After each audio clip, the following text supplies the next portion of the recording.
half the time at war. So you just kind of get used to it.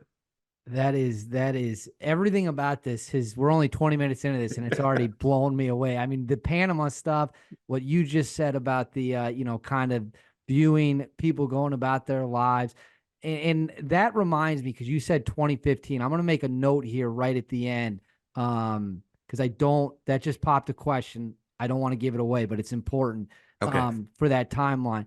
So Panama's over. You said he had a break in service. Is that when you were going? Is that when you were in Bozeman? Yeah. So when I went to the Rangers is when I heard about Delta Force.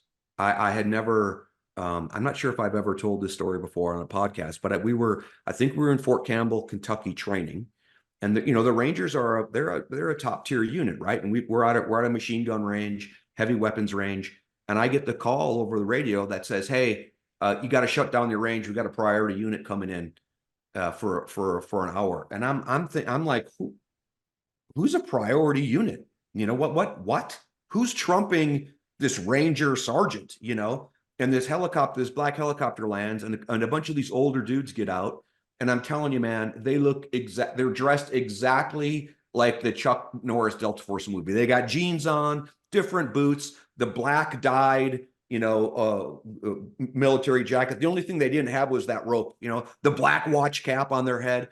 And they get out and they got a bunch of duffel bags and they pull out all these grenade launchers, these M203 grenade, all these exotic grenade launchers. They land, like 4 or 5 guys get out. They pull out all this ammo. They shoot these rounds. There's a guy, they're like taking notes, and they're like, "Hey, thanks a lot, man. Really, really appreciate the time." And they get back on a helicopter and leave. And I'm sitting there going, who the hell was that? And then that's the very first time I heard about, oh, that's Delta Force. That's the D boys. And that's when I realized, well, geez, man, I thought I was like the top of the food chain here with the Rangers. I want to do that, Again, little did I know I had been in combat with them, peripherally supporting them, etc. So that was what I set my sights on, was to go to Delta Force. And I couldn't get in with the wavered eyes. My eyes were not correctable. I've since had the surgery and all of that and became Delta worthy. So I became kind of that bitter, angry young man who couldn't get his way. You know what I mean? And that really precipitated me getting out. I wanted to be Delta. The Army wouldn't let me. I was like, forget it. I'll go do something else.